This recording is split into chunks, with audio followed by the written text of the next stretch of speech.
Welcome back to Dum-Dums and Dragons, where improvisers who've never roleplayed before journey into the world of Dungeons and Dragons. I am the Great Wizard Bukake, your host. Our heroes have been hired to help Selgaunt. Butthole made friends with everyone he met. Gartok inspired the Lord High Governor to trust the party. And Quinny was entrusted with saving the city's culture. But what will our heroes discover when they finally meet the zombies? Find out next on Dum-Dums and Dragons.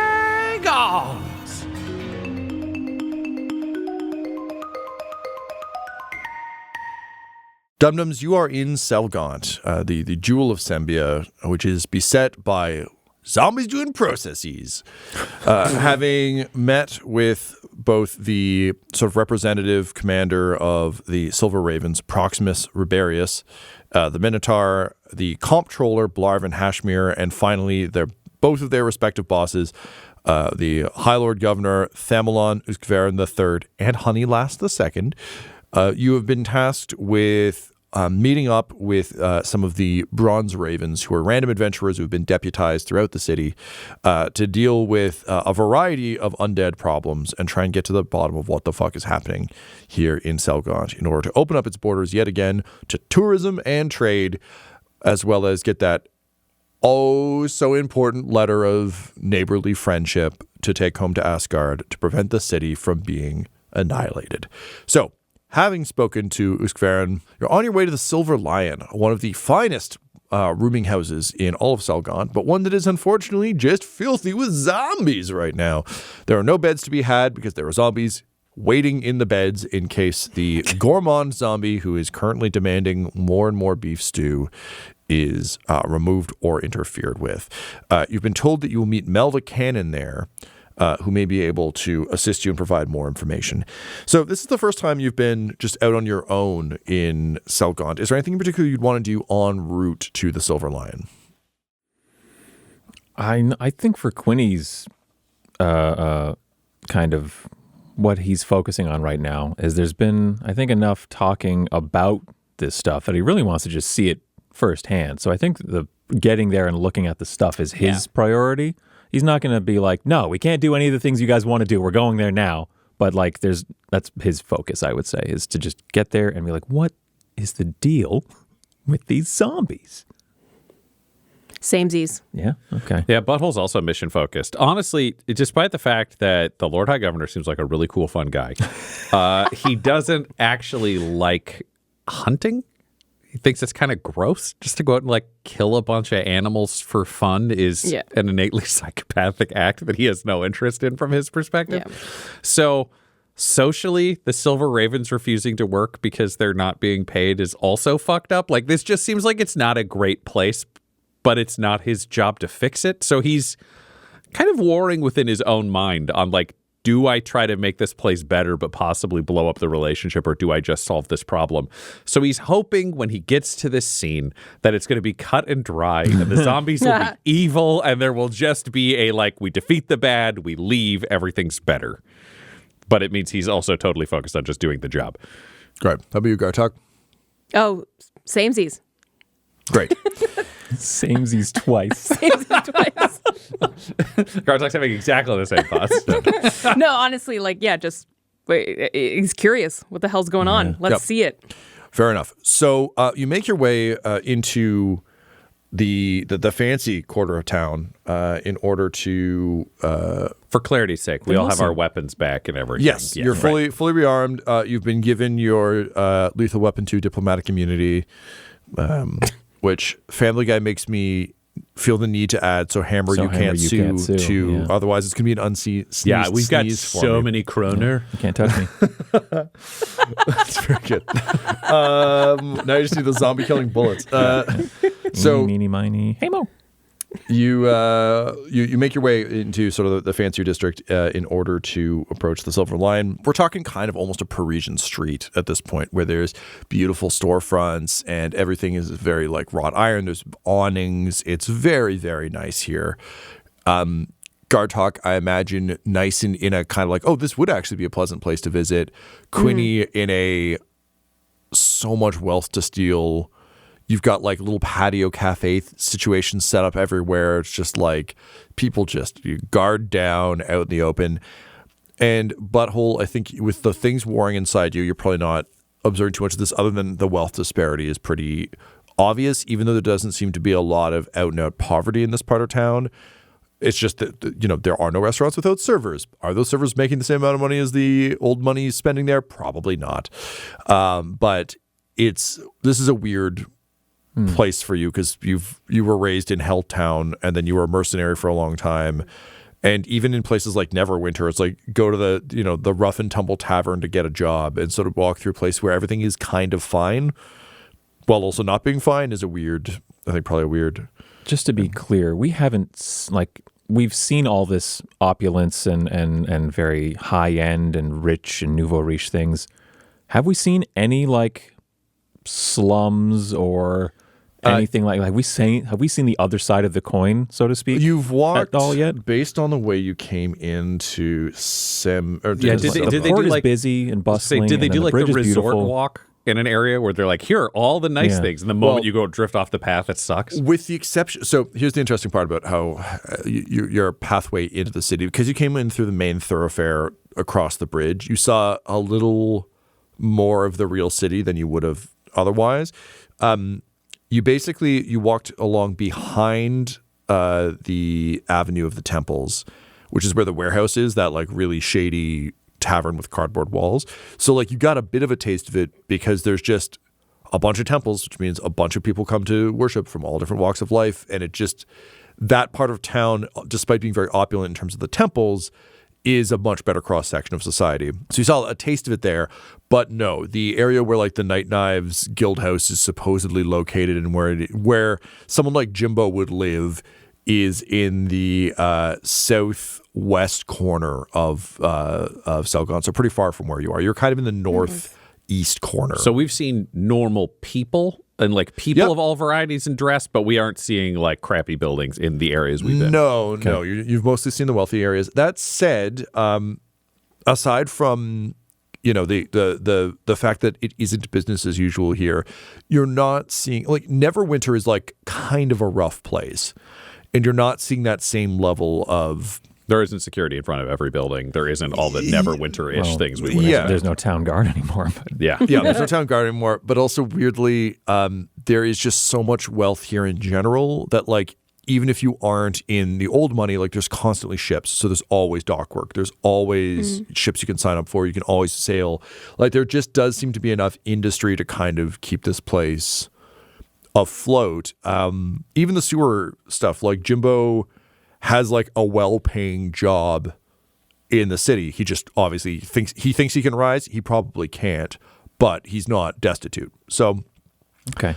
It's again, it's like unfortunately to your, I really just need this to be like a morally black and white thing. This is just kind of like a prosperous city that, isn't perfect. And but relies on a mercenary army to protect it, which ancient Rome will tell us is a real fucking bad plan. But beyond that, it's not quite as there's the good, like right side of the tracks, wrong side of the tracks. People on the wrong side of the tracks are dying. I mean, that's fine because Butthole's not looking for this information. So for him, there's a chance. It's all sure. So, you still haven't seen kind of how the average person lives here. You've seen how the richer folks live. Okay. Which doesn't change on your way to the Silver Lion because it is also in Fancytown. So it is very close to. It's about halfway from the gate to the Stormweather Tower. So the Uskvaran like family quartet of towers. Yep. Yeah, so it's kind of like down the road from that, and it's the huddle of towers, and it's in a lot of ways like there are kind of biggish towers and large structures along this path. So it's kind of like the nice restaurant on like a fancy street in New York, but despite all the little like storefronts and other things, there is kind of clear. There's a clear almost barrier set up around the Silver Lion. Obviously, no one is guarding it. Aside from yet another like leather-clad person who looks similar to Jimbo's kind of like age and experience. And she is wearing an oversized silver raven tunic that she's had to belt. So it's weirdly kind of now like a weird shitty dress over her leather armor. And she's sitting there with a cudgel, just kind of occasionally calling to people like, please stand back, stand back. No business today. Zombies. Butthole's going to look over the crowd. Is he seeing anybody who he thinks could be Mel the Cannon? Yes. So there's this short woman, like standing there with her club, like keeping people back, and every so often, like just kind of. Again, there's still a lot of rubbernecking going on, despite how long this has been going on for. Also, there are visitors to the town who kind of want to take a look at this. Every so often, someone will get near a barricade, and you just see a large form kind of walk over and just gently but with force guide them away. So it's almost like herding children away from a ledge, where it's just a lot of that, occasionally picking up a rich person and putting them to one side, just waving a large finger. And yes, you can very clearly see Mel the Cannon, who is, several inches taller than the tallest person you're looking at. Hey, Mel! He's just going to yell from where he is. Hey, we got to talk to you about this. We got sent by the High Lord Governor. So I'm King Butthole. This is Gartok. This is Quinny. This is Goblin Jr. You must be Mel the Cannon. We heard about you. And Mel just kind of like stands up a bit straighter and like looks left, looks right, and then points. Yeah, Mel. Are you Mel the Cannon? Yeah, I'm Mel. All right, we're here to talk to you, Mel. We're here to help you with this whole zombie problem. No, I'm Mel the Cannon. Yes, you are, Mel. Yes, you are. Well, then what's your name? I'm Butthole. Okay, nice to meet you, Butthole. I'm Mel the Cannon. Nice to meet you, Mel the Cannon. Thank you, Butthole.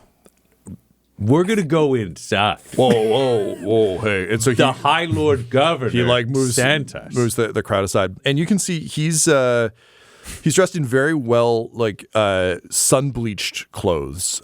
He's got sort of a big bandolier across his chest, a white, like almost a singlet from Shakespearean times, like with the V with the little like ties, but with the arms ripped off, massive arms, and you can see faded ink on his arms. He's definitely got tattoos, but they look. I mean, Quinny, you would recognize these pretty quickly as almost prison tattoos, but can Butthole and Quinny roll me history checks, please? Uh-oh. Quinny, you can roll at advantage because you were in jail. Thank you. Again. A natural 20. From a 3 to a natural 20. I mean, I got a 6. So for me, this is just a Mel. Yeah. So Quinny, you recognize these. They have a bit of a similar timbre to prison tattoos, but you realize as you're looking at them that you had this same thought before once in your life. And it was back when you guys were aboard the pirate ship, when you were forced into servitude aboard the ship. Mm-hmm. There was a lot of nautical ink. I think you guys got tattoos as well there, and you recognize that style as like sailors' tattoos. Okay. He's got big heavy belt, no weapons because his arms, and you recognize him as a hill giant. Okay. Yeah. So he lumbers through the crowd. If he's approaching, Quinn will just be like, "That's a hill giant, kind of similar to the hill giant that I saw out in the desert, being carried by whatever they're called, chimeras." There we go. And those are sailors' tattoos. So, okay, hill giant of the sea. That's good to know. I'm going to try to get us inside the bar. Yeah. If that doesn't work, I don't know. You tag in and be convincing. Okay. Yeah. Great. So he walks up and he looks down at you, Quinny, and he looks down at you, Gartok, and he says, this guy's Butthole. I'm Mel the Cannon. It's nice to have you guys met Butthole? Quinny smiles and nods, realizing that if we introduced any other factors into this conversation, we're just digging a deeper hole. So it's like when he's like, just not even vocalizing, just smiling and nodding. But Butthole, you know this guy? He's smiling and nodding like he knows you. Yes, he is my friend. So we got sent to go inside. Yeah, by no. the Lord High Governor. See, I have this thing that makes us bronze ravens, and I take out the thing I would have made someone give me. And Mel picks it up upside down and stares at it. He goes,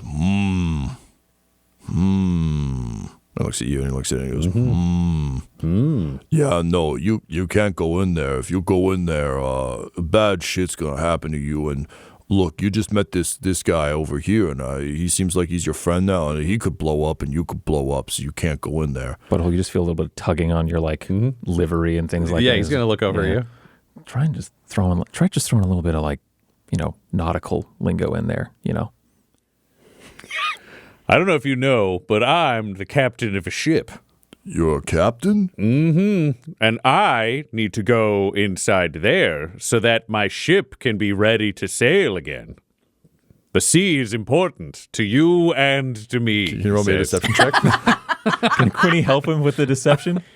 He's gonna fart a guidance on himself for sure. No, I don't No? think so. Okay. Hey, well, you gave him I gave him the idea. And okay, Quinny you would can roll with also, advantage. Quinny would be like, Avast. That's the advantage. Just thank God, because I rolled a 3. Well, that's a little better. I got a 13. And he looks you up and down, and he says, well, okay, Mel's got some problems with how you just said that, though, because first of all, you didn't introduce yourself as Captain Butthole, which if you were the captain of a ship would be the expected nomenclature. Second, you're wearing this heavy armor, walking around with it and his shield and his hammer. You would sink like a stone to the bottom of the ocean if you were on a ship. So, pardon my Selgauntian, but that sounds like bullshit to Mel. Also, why are you saying Avast? We're on the land. Don't you know what the land is? It's full of the dirt and the rocks and stuff. It's what we're standing on. Yeah.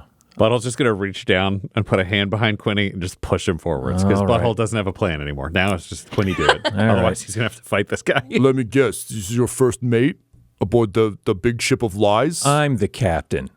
I like to keep a low profile because things like my eye patch usually tell Low people. profile? Yeah. You making a joke about my height? No, I'm making a joke about my height. Oh, okay. Look, you've probably experienced some of the same stuff I have then, so I understand that. But yeah, you're wearing an eye patch on the land? What, you're going in and out of below decks a lot? Well, no, I was, and then I lost the eye that's underneath the eye patch. Thanks for bringing it up, Mel. You know what? I'm sorry. That's inconsiderate of Mel. Mel didn't mean to point that out. Now look here, Mel. You sound like you know your way about a ship. Are you a hill giant of the sea? Look, I've never. I'm aware of the sea, but as a hill giant, I don't spend a lot of time out there. That would be. I mean, if I heard that, if Mel heard that, Mel would be incredulous. That seems like a poppycock to Mel. I rolled a deception check for him, and I rolled piss poor. I am watching that play out in your portrayal. Yeah. So no, Mel has heard lots of sea shanties, so Mel knows about these things. Mel the Cannon, you're a liar. Hey, whoa, And you're lying. hang You're on. lying to the captain of the Blood Wake. Roll me a deception.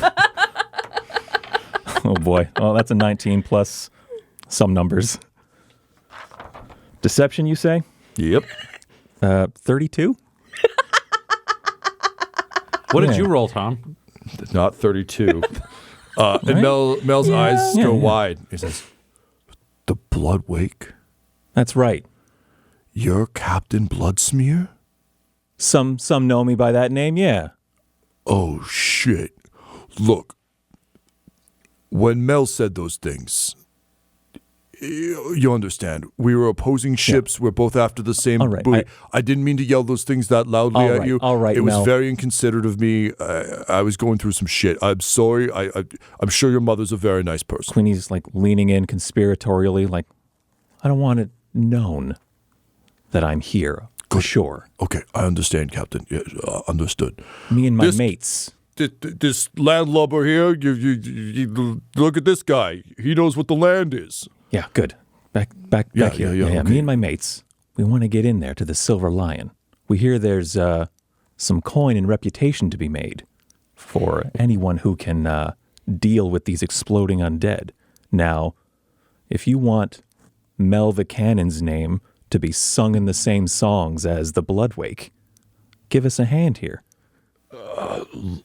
Look, Captain, I really appreciate that, but, I didn't have such a great experience on my last ship, and I'm trying to leave that life behind. Mel the Cannon's just looking for honest work and a good cause to get behind. But if you're here to deal with those zombies, that's what Mel wants to do too. Well, then we want the same thing, Mel. I just think these people have suffered unduly under the boot of undead tyranny long enough, and Mel wants to help solve that.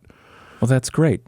Yeah. Okay. Let us in, and we'll do just that. Okay, well, if you're anywhere as capable as you seem to be at distance, I couldn't see you at distance, so I'm sorry I didn't recognize you. Two ships at war, it's hard to see. But if you're anywhere as capable as you were when we were on the sea, I don't need to stop you from anything. What do you need to know? We want to go inside, and we want to see this undead gourmand firsthand. Yeah, and we want you to tell us what you know. Yeah, okay. Mel can do that. All right, Mel. And he goes over and he looks down at the Silver Raven. He says, "It's okay, the adults are here now." Pushes her out of the way and says, "Come on, follow me." Okay, and just quietly to Butthole and to Gartok when he's going to say, "What did you say my name was? Because I forgot." Captain Bloodsmear. Captain Bloodsmear. Thank you. I'm Captain Bloodsmear. He was pretending to be stupid, right? I can't tell if it was pretending or if he's just got a weird code switching thing going on. Our old insight there, Butthole? Always. Farting guy and sound to himself. 22. Yeah, I mean, you've both played this and seen this enough to absolutely recognize someone trying to bury the lead on their intelligence. I don't like people who start off lying to people. Well, you like me, so. Yeah, but I met you and you were you. I'm just acknowledging, don't trust this giant at all. Yeah, that's. I'm fine with that. We got a foot in the door. We'll play it by ear. Sounds good. We'll keep an eye on things, and you two. We'll keep up the ruse and make our back. observations. Sure, I'm some guy. All right, let's do this. Yeah. You're still king to be. I'm still king. You're still king in real life. I just wanted to be clear because I'm going to be playing like you're not. Okay, Gartok's getting into character. That's cool. That's all. Yeah. Okay, if we're going to play this ruse, if you find out the name of the first mate of the Bloodwake, let us know, and then we'll figure out if it should be Gartok or me. All right. Avast, Quinny says again, and just strolls into the... So you enter the Silver Lion nautically. And inside is the nicest version of kind of an English pub you can imagine. So everything is kind of wood paneled. There's very tasteful little drawings and paintings on the wall. You can see all manner of trinkets from around the world, but not in a dive bar staples $1 from every country that showed up to the wall. In a I brought you something expensive from somewhere, and then we mounted it on the wall. So it's still not classy by any stretch, but it is yet another show of wealth to some extent. There are a number of tables. They're all sort of round tables with a few high-backed chairs around them, highly impractical for eating, but very comfortable looking. There's a fireplace with a fire that has gone out. No one has tended it, so there's ash and it's unswept. And a massive bar in one corner, so very classic, Winchester from Shaun of the Dead style, big, glasses hanging from the ceiling kind of thing. Behind it, there's a haggard-looking bartender in a vest with a bow tie, sleeves rolled up, very bedraggled. He's just an extraordinarily tired drow. Got a bit of a shadow growing on his chin, and just hands on the bar, staring at the one occupied table. You can hear the clash and clank of food prep as a server comes out carrying a little cauldron, a little like personal-sized cauldron with a big spoon in it out, which she places at a table. And at that table, there is an undead orc just sitting there wearing tattered, sort of like a tattered set of leather armor. It's so worn now you can't see what the livery on it was. But clearly you'd all identify this as like, you know, a soldier from an army somewhere. Missing part of his face, so like just carved to the bone, a little like Kano from Mortal Kombat. So just like no skin on the forehead, part of the eye. One of the eyes is pure white, and the missing an ear on the other side, and just sitting there with a knife and fork, pounding the table rhythmically until the stew is put down. You can smell the stew from here, and it smells fucking delicious. And immediately, the zombie places the fork and knife together very mechanically, almost like in a very, you know, it's not kind of a casual motion, puts them down, picks up the spoon, brings up a first spoonful of the broth, blows on it. No air comes out because it doesn't use its lungs anymore, but like makes a blowing gesture and then puts the stew in its mouth and chews. Swallows, and then you hear it go, and then it proceeds to just continue to do that. And the server comes back over and in the world's most tired voice says, "How are those first 2 bites treating you?" And the orc looks up, nods, and then goes back to eating the stew. And the server just like backs away, and as soon as she's far enough away, you see her just book it back into the kitchen. Tom, looking at the scene, are we seeing any damage from previous explosions from this table? Like, what does that show? No. So the explosions didn't happen here. Proximus people picked this zombie up, and it started screaming and bloating like it was going to explode. So they put it back down, and it chilled out. So are there any marks from any explosions in here? Not in this room, no. Their zombies have exploded elsewhere. This particular zombie was like, kettle starts to boil, They put the learn kettle the back lesson, down. so to speak. Yeah. And it was kind of like in the early days, there were a couple of big mistakes, and then this was almost like a test. Like, we're going to pick them up. The zombies started coming down from upstairs from the beds, put them down. Zombies go back upstairs. Okay. Chill out. All right, so we got this zombie, and all the other zombies are upstairs, Mel? Oh, yeah. They've taken up places in the beds. The beds aren't, it's super strange. They tuck themselves back in when they go back up there, and then they just lay there. And then if this one gets picked up, the others seem to be alerted to it almost as though it's some kind of alarm system or something. And then as soon as this one put back down, they go right back up there. But elsewhere in the city, Mel has heard tell that... You've said "I" a lot. You could just say "I." It's cool. It's just us in here. Oh, Mel doesn't know what you're talking about. Mel's ruse is highly intricate. Mel. Mel? Mel. Look, it's kind of complicated, okay? But, like, I've got my reasons. There might be some oaths involved, and there may be some magical nonsense afoot, okay? So Mel's got to keep up certain airs, or else things get real bad for Mel, you understand?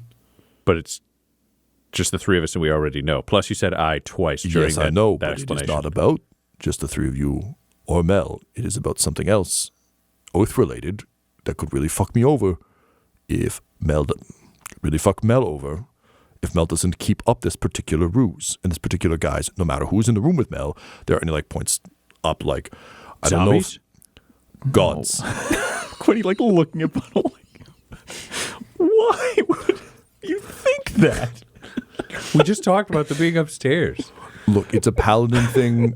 I just gotta trust me on this I'm one. a paladin too. I get it. Thank you. This one gets it. So It's just part of your paladin oath. yes, To be not that smart. it's complicated. Who's your god? I can't talk about it, or else Mel turns into Mel.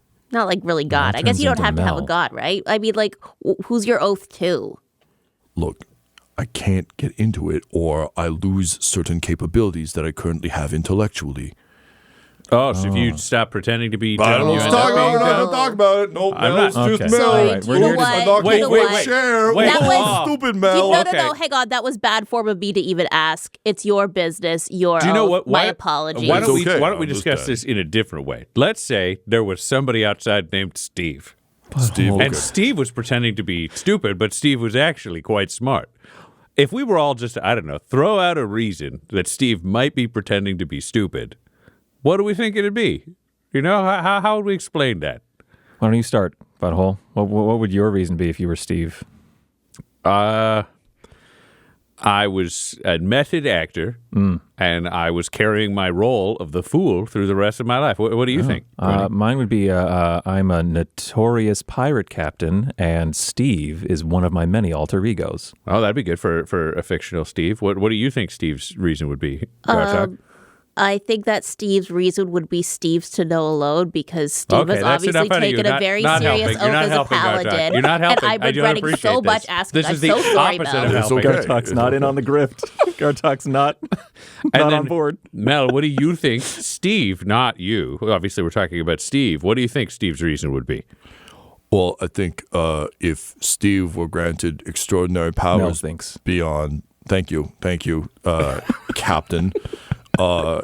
Mel thinks that if Mel was granted If capabilities, Steve was granted.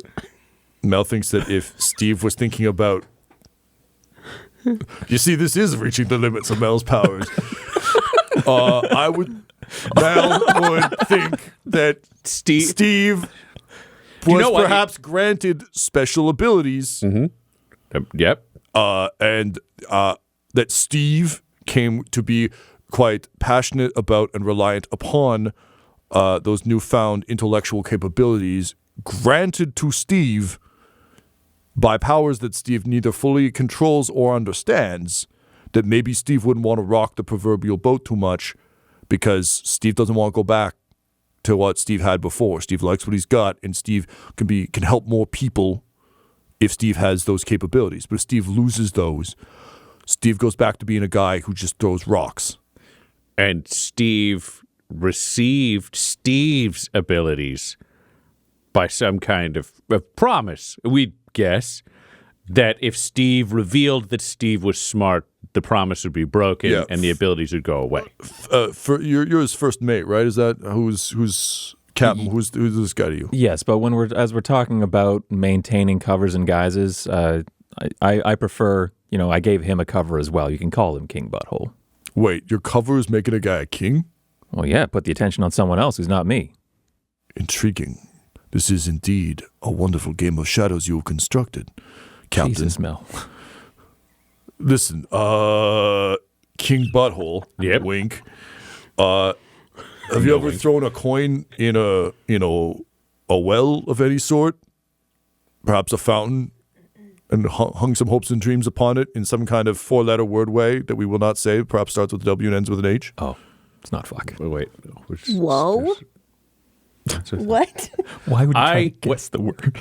I have not done that specifically, but But I are you do aware of pray, the- which is similar. Yes, so similar to throwing your prayer in a well and saying, I pray this would happen, and then it does. Yep, that's how prayers work. I bet that maybe happened to Steve.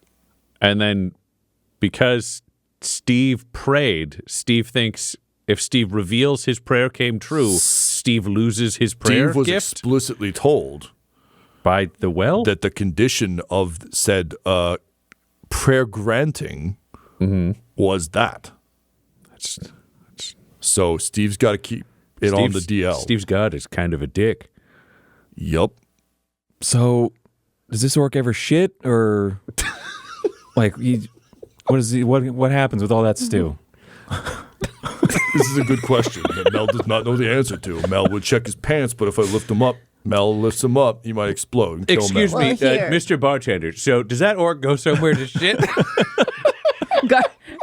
Gartok's gonna like roll over and kind of try to like lean beside the orc to like look below it. Why would you check that instead of the privy? I'm asking the bartender. Does the orc shit or what happens to the stew? I'm King Butthole. That's Quinny. That's Gartok. This is Goblin Jr. This is Mel. That's Mel. You know Mel. Yes, that's Quinny. I'm Mel. That's enough, Mel. All right, Mel is Mel. bartender does the orc shit. Oh, yeah. And the bartender just says, yeah, no, we haven't seen him get up to use the bathroom or anything. I don't know where the stew goes. All right, Quinny, you got that like magic eye thing. He You want to just check this out? keeps eating it. Is he full of shit? I'll look into that. Just one more question before I do anything with this guy. Does they seem aware, any of these undead for that matter, they seem aware of us externally before we interfere with them? Or are they just kind of off in their own world and whatever we do around them, they don't care? The orc raises a hand. Yeah. And the bartender goes, shut up, shut up, shut up. And he just goes and pours like a tankard of ale and brings it over, puts it down. And the orc picks it up, raises it in like a cheers, drinks it, puts it back down, pushes it to the bartender, who picks it up and runs it back behind the counter. He says, not unless they need something from us. If they need something from us, we have to be there or they start to scream and expand. Does it have to be you, or could it be anybody wearing your outfit? It could be anyone wearing the outfit, I guess. It's just that they need... It seems to have some concern about the quality of service.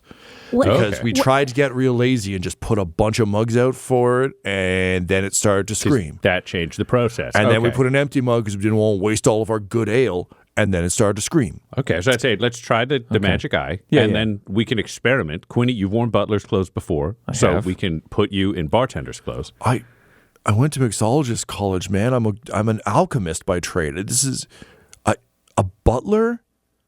Well, do you want 10 minutes off, or do you want to keep doing this for eternity? Because that guy is not getting tired, as I understand it.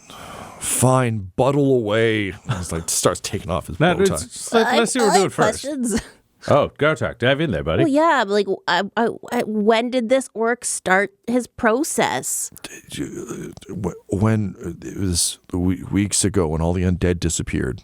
Wait, so you're saying that this undead orc waltzed into the bar and just immediately demanded stew and a drink, and has been doing the same thing ever since? That is exactly what I'm telling you. So do you recognize this orc? Was this a former patron? No. You're saying a random undead orc. Yes, there were undead monsters in bar. the streets for so long. This is so and then all of them just started, like a bunch of them came in and got comfy upstairs. I'm sorry, sir. I'm sorry. I got to talk to my friends for a second. And he signed the Sariah die. I don't know what's so funny. Butthole just sternly takes Gartok over to Quinny for a second. He's like, we got to huddle up for a second. Yeah. Gartok, do you not believe this is happening? It's not that I don't believe it.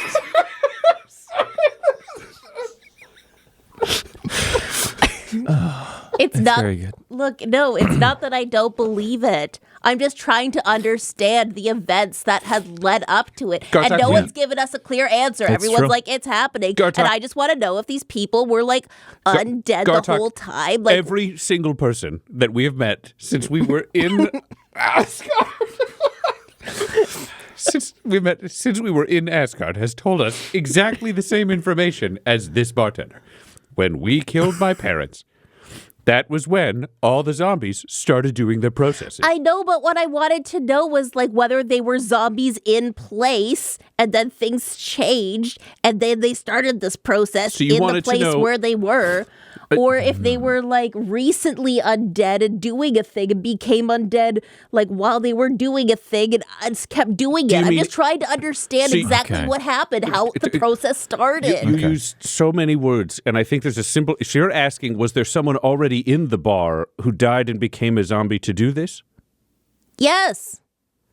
Okay, because you asked a lot of questions that did not in any way apply that information. It seemed like you didn't believe the bartender. I thought it did. I kind of see where you're coming from, but it did also help with that explanation that you just gave as well to really complete the picture for me. I will also just dare to say this, that I think if a bunch of random people who were alive turned into zombies instantly and started repeating the action they were already doing, that may have been covered by one of the 20 people who've told us what's happening here. Okay, perhaps, but they didn't seem like they were directly observing what was happening. It seemed like go here and ask these people what's happening. To his credit, this is I the just first feel like person we who's haven't seen it gotten the firsthand, full yeah. story from Okay. one person, and I'm trying to put it together. I don't understand why this is such a big deal. Gartok, you are supposed to be an inspirational speaker. And I'm finding it very hard to inspire myself at the moment with this lack of information. And I think what I need to point out to you is, does that bartender look inspired right now? Because it seems like right now you're taking a lot of frustration that you have on things that are going on in your life, and you are punishing this bartender with them, which is why he's very frustrated and currently taking off his costume. Don't call his it's work a clothes uniform, costume, okay. Butthole. Also, I think that started went to before I mixology started college. talking. I started asking questions after he began removing his uniform. Gartok, right now you're not inspiring me, and I don't think you're inspiring yourself with this. It seems like you're spiraling into a lot of negativity, and it means that you're not actually taking other people's feelings into concern.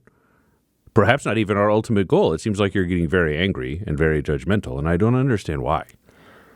I'm not getting judgmental.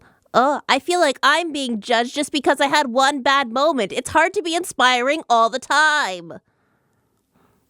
These are very stressful circumstances we're working under, and I'm trying to pretend to be like 3 different people so far.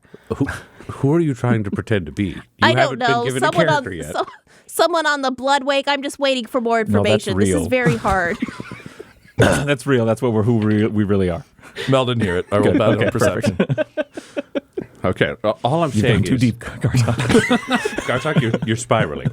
I think we got to keep working with you to make sure that you're on an even keel when we go into these situations. Keel, good use of the sailing Thank you. terminology. Avast. Thank you. Larboard. So, Gartok, sometimes you just got to bring your sails in because there's stormy water and air around you.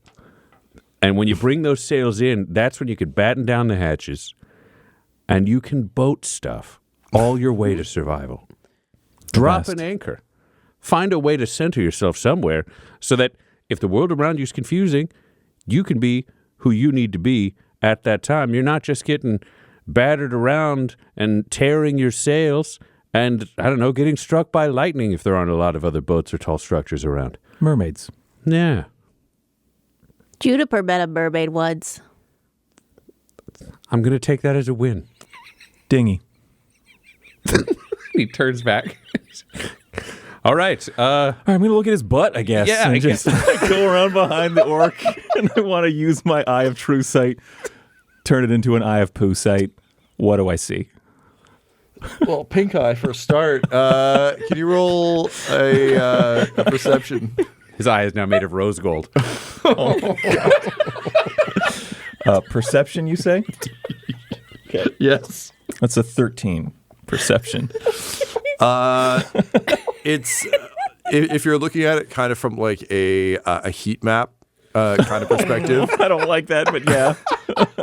The stew enters his mouth. Yeah. Kind of goes down his esophagus. Yeah. And then there's just kind of a massive glowing sort of like arcane I am seeing magic. light in his stomach. And that seems to be where the hot stew stops.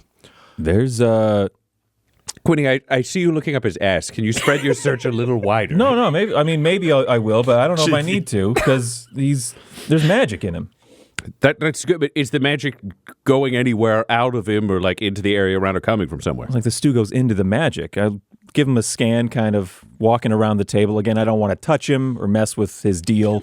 So I think I need an Arcana. Okay. If we're digging into the how the magic works. Sure. Here. Oh, nice. 19.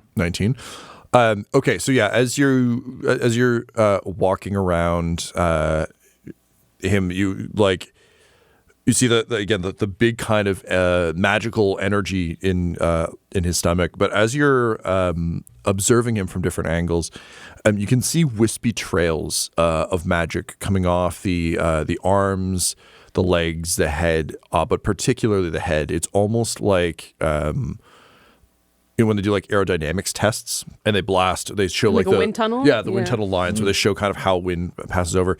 It almost seems as though there's a faint trail of magic coming off of his head, kind of drifting up and away. The trail stops almost immediately, but all of these kind of drifting trails seem to be kind of pulling in the same direction. And it becomes clear to you that in some way, shape, or form, this orc is being controlled. What is the cardinal direction of those wisps? Away from here. Okay. So like you could outside. It is one direction that they're going in, but I don't necessarily know whether that's north or south. Well, yeah, you could figure it out. It would be pulling northeast. All right. Okay, so giving this guy a once over, there is more going on here. The stew goes down his esophagus and hits like this core, this magic core, and that it doesn't seem to fill or remain in his body at that point. Or maybe it's being destroyed as soon as it hits it. I can't tell. There is also, though, strands, I would say, of magic, wisps, all coming off of him and going in that direction, and I point northeast. Mm-hmm. And I'll like walk that way kind of into the pub, and I'll stand where I say like, and I can't see them anymore from here, but I believe they continue. And you gave to me, Tom, the implication that this orc is being controlled. Mm-hmm. And so I do believe that. Okay. Yep. I think they might be working like puppet strings, or it's a connection of some kind that is dictating what this guy does. If I'm looking around, do I see similar tendrils coming off of these zombies in waiting? The other ones are upstairs, so okay, you have to go investigate, but no, they're not in this room. I'm gonna go upstairs. Oh yeah, go check, see if they're the same. Yeah. Which way is it pointing? Can you just like align your finger? I'll check outside, see if there's anything yonder. Quinny starts to go up the stairs and just shouts northeast, and he just goes up. Mel just immediately points in that direction. Barkeep, do these ones sleeping up here, are they okay if people come into their rooms, or do you not know? Yeah, just don't try and change the bedding or touch them. And they'll all do the same thing if you mess with them at all. Just like you can look around, just don't touch anything. Okay. And I will very carefully open the first door on my left at the top of the stairs. This episode of Dum-Dums and Dragons features the voices of Ryan LaPlante at the Ryan LaPlante on Twitter, Tyler Hewitt at Tyler_Hewitt on Twitter, Laura Hamstra at EL Hamstring on Twitter, and our DM Tom McGee at McGeeTD on Twitter. This episode's sound was edited and mixed by Laura Hamstra, and Dum-Dums and Dragons artwork is by Del Borovic, who can be found at delborovic.com. Our theme songs are And Now for That Massive Coronary and Skipping Through the Orchestra Pit Part 1 by Peter Gresser, and our ad music is No Control and Chiefs by Jazzar, JAHZZAR, all available at freemusicarchive.org. When it comes to Dum-Dums and Dice, you can visit our website at dumdumdice.com. Our Twitter and Instagram are at dumdumdice, and on Facebook at facebook.com/dumdumdice. But most importantly, we've got merchandise at redbubble.com/people/dumdumdice, or you can join our Patreon at patreon.com/dumdumdice. That's DUMBDUMBDICE. And tune in next week for more Dum-Dums and Dragons. Dum-Dums and Dice has to give a special thank you to the supreme beings of our Patreon at this time: Christopher Little, George Dolby, Richard Cranium, Gavin and Abby McDonald, Logan, Fire Unfriendly, Grandma Likes D&D, Alan, Stabby Stranger, Glitch Trick, Flynn1138, Alarain Okapi, Schrodinger's Pepper, Madre de Gatos, Lady Maiden, Garbo Ape, Locke, Sam Schaefer, Waffle Marine, Dagger Rain, Rob L, Dia De Los Hoodless, Squishy Werewolf, Remy, Funky Head, Nomad, the Wise Paladin of the Badlands, Accent Therapeutic Services in Florence, Kentucky, Lael, Shulzari, The Long Family, Jordan Oliver, Richard Wright, Brittany Fenwick, Alex Parr, Old Man Mojo, Dragonfly, The Body Barrelers, Megan Werner, A Man Out of Time, Curtis at fingertechrobotics.com, Panda24NN, Shendra D, Your Homeboy Bones, The Gator Family, Ellis Hatch, Odigenous, Dan the Welshman, Afflicto Gaming, and Jill and Noel LaPlante. If you want your name to be added to this list, you can join our Patreon too at patreon.com/dumbdumbdice. Thanks to them, and a little bit of thanks to you.